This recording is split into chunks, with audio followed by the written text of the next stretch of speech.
गुजर बकरवाल बच्चे कल रात से ही गुजर बॉयज़ हॉस्टल के अंदर लगातार जो वो प्रोटेस्ट कर रहे हैं और इनकी कोई भी सुनवाई नहीं हो रही है। गुजर बकरवालों के ऊपर जुल्म हो रहा है और वो भी नरेंद्र मोदी की सरकार में हो रहा है। ये सबसे बड़ी अफसोस की बात है। और ये वो स्टूडेंट्स हैं जो बड़े फार फ्लंग एरिया से ताल्लुक़ रखते हैं, गरीब घरों से ये बच्चे यहाँ पे तालीम हासिल करने आते हैं, लेकिन सरकार के नुमाइंदे और सरकार के बड़े अफसरान इन नौजवानों को हरास कर रहे हैं। इसमें दो राय नहीं है। अगर हम ये भी बोल दें कि इन बच्चों का खून पसीना जो है वो आला अधिकारी चूस रहे हैं तो हम गलत नहीं बोलेंगे। शायद ये अल्फाज मेरे हिसाब से ठीक रहेंगे उन तमाम अफसरान के लिए जो इन पे जुल्म कर रहे हैं। ये देखिए जनाब, ये मेन्यू है। 1 साल पहले इन बच्चों को 175 रुपीज़ मिलता था और आज की डेट में इन बच्चों को 100 रुपीज़ मिलता है। जो अभी के सेक्रेटरी साहब हैं वो ये कह रहे हैं कि जनाब कोई ऑर्डर ही नहीं था और पुराने सेक्रेटरी साहब जो हैं उनके दौर में 175 रुपये दिए जाते थे। क्या हम ये मानकर चलें कि उस वक्त से लेकर आज तक जो है वो मुकम्मल तौर पे कोई ऑर्डर नहीं हुआ है? ये गरीब घरों के बच्चे हैं तभी यहाँ पे आ रहे हैं। अगर अमीर घरों से होते तो शायद इस मुसीबत, इस तकलीफ़ में यहाँ ना बैठे होते ये सब बच्चे। भाई क्या नाम है आपका? मेरा नाम मोहम्मद इसाक है। इसाक भाई कहाँ रहते हैं? मैं पुंछ रहता हूँ, पुंछ से हूँ।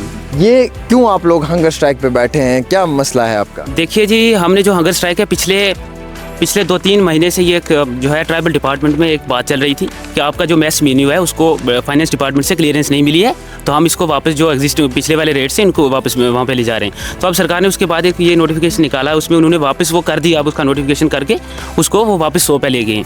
तो हमारे ये जो अभी आपने कहा ना 1 साल से, थोड़ा मैं आपको करेक्ट कर दूँ, उसमें ये 2022 के हाइक हुए हैं। 22 से है? 22 से, जुलाई 2022 से। अब तकरीबन उसको 2 साल होने जा रहे हैं। 2 साल? हाँ। तो अब उन्होंने जो हमारा 2022 में ये 1 जुलाई 2022 से जो सरकार ने इसको 100 से 175 इन्हेंस करके 175 हमारे मैस चार्जेस को इन्हांस कर दिया था। तो अब ये जो नए सेक्रेटरी हैं शिवानंद तायल साहब, इन्होंने आके एक नया नोटिफिकेशन निकाला है। तो इन्होंने कहा कि हमारा कुछ अपने बता रहे हैं कि हमारे ऊपर कुछ हमारे डिपार्टमेंट के कुछ इनकम्बरेंसी हैं, तो वो हम उनको जो है नहीं कर सकते हैं। तो अब उन्होंने वापस उसको 100 पे ले आए हैं। तो अब हम ये कह रहे हैं कि इन्फ्लेशन दिन ब दिन बढ़ रही है। सरकार को हमारे ये जो मेस चार्जेस हैं, जितने भी हमारे चार्जेस हैं, वो हर डिपार्टमेंट में अगर देखोगे तो बजट पिछले साल से नेक्स्ट फाइनेंशियल ईयर में बजट उससे ज़्यादा ही आता है, कम बजट तो आता नहीं है। तो अब इन्होंने हमारे, अगर आप एग्जिस्टिंग रेट देखोगे तो ये एग्जिस्टिंग रेट 2016 से चल रहे हैं। तो इन्होंने वापस अब 2024 में अगर 2014 के आप रेट लगाओगे तो ये कहाँ का इंसाफ है हमारे साथ? मैं ये पूछना चाहूँगा आपसे कि ये आप लोगों के साथ क्यों हो रहा है ऐसा सब? क्यों सरकार ये सब कर रही है? आप लोगों का जुर्म क्या है? ये देखो, एक पूरी थ्रू आउट कंट्री एक एंटी ट्राइबल जो सेंटीमेंट है प्रेजेंट गवर्नमेंट का, सेंट्रल गवर्नमेंट का, ये आपको हर जगह लगभग देखने को मिलेगा। चाहे बात रही, हम पिछले 2.5 साल एसटी अमेंडमेंट बिल को रोकने के लिए चाहे लड़ते रहे, वो भी पास हो गया।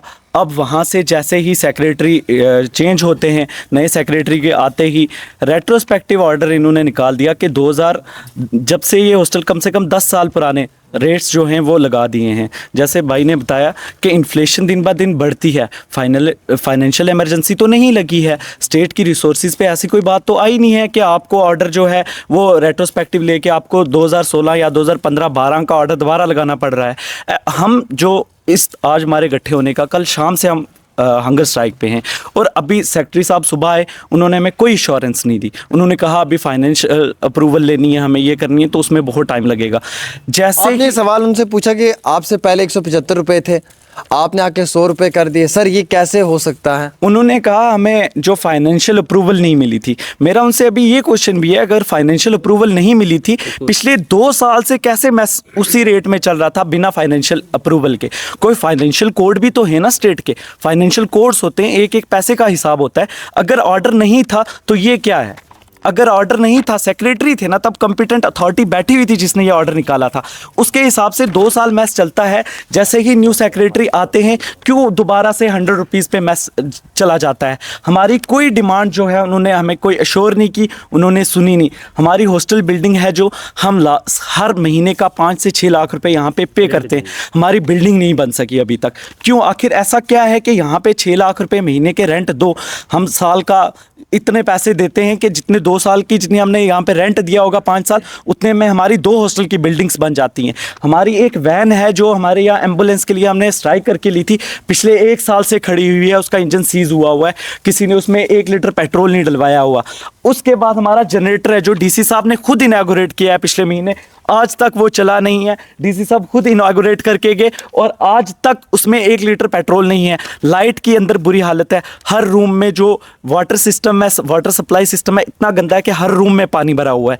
इन सारी मुश्किलों के बीच में कोई स्टूडेंट होगा वो पढ़ेगा कैसे? हम इनसे ये डिमांड कर रहे हैं कि आप बाहर से एक न्यूट्रिशनिस्ट लाओ, आप जो वो न्यूट्रिशन की डाइट बनाएगा इन पीजी के बच्चों के लिए, आप हमें वही मेनू लगा लीजिए। अब ये बोल रहे हैं हम इन्हेंस करेंगे। इन्हेंस क्या करेंगे? आप रेट्रोस्पेक्टिवली इसको 100 रुपीज़ कर रहे हो, कल आप इसको और कम कर लोगे, तो इसको इन्हेंस कहाँ पे हो रहा है? तो वो आए, हमारी जो कल से रात से भूखे हैं बच्चे, एक बंदे ने क्लास नहीं लगाई हुई, हमें अटेंडेंस भी पूरी करनी है, हम बिना खाए पिए बाहर कहाँ से अफोर्ड करेंगे? इनमें से मैस बंद है। हमारी मैस कल शाम से बंद है। कल शाम से यहाँ पे सब भूख हड़ताल में बैठे हुए हैं, किसी ने पानी तक नहीं पिया हुआ। इनमें से ये बच्चे हैं कभी गाड़ी पे यूनिवर्सिटी नहीं जाते, सब पैदल यहाँ से जो है यूनिवर्सिटी तक जाते हैं, बीपीएल स्टूडेंट से। जब इतने गरीब बच्चे यहाँ पे बैठे हुए हैं, या तो आप एक काम कर दीजिए, आप हॉस्टल बंद कर दीजिए, हम चले जाएंगे वापस, मजदूरी करेंगे, पढ़ेंगे। एटलीस्ट ये बंद कर दो कि हॉस्टल बंद कर देना है अगर आप नहीं चला सकते हॉस्टल। लेकिन इस तरह बुरी हालत, कोई परमानेंट स्टाफ नहीं है। स्टाफ को 6-6 महीने से, इधर ऐसे स्टाफ हैं जो 10 साल से काम कर रहे हैं, उनको इस एश्योरेंस पे बिठाया था कि आपको पक्का कर देंगे, आज तक उनकी महीने की पे नहीं निकलती है।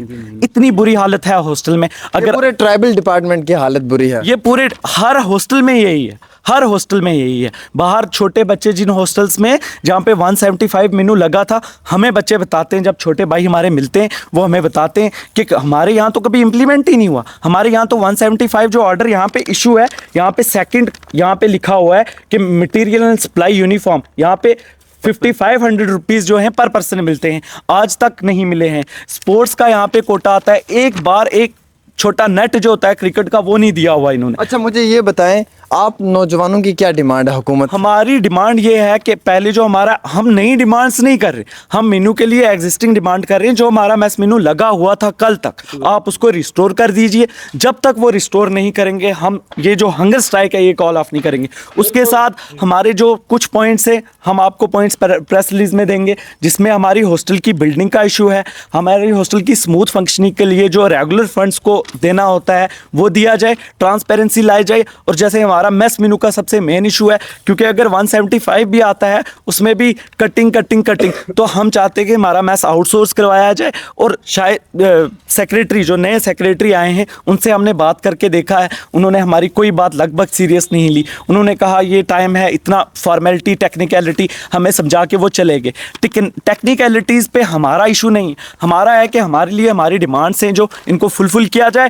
जब तक ये इन डिमांड्स को फुलफिल नहीं करेंगे, हम यहाँ पे हंगर स्ट्राइक जो है कॉल ऑफ नहीं करेंगे।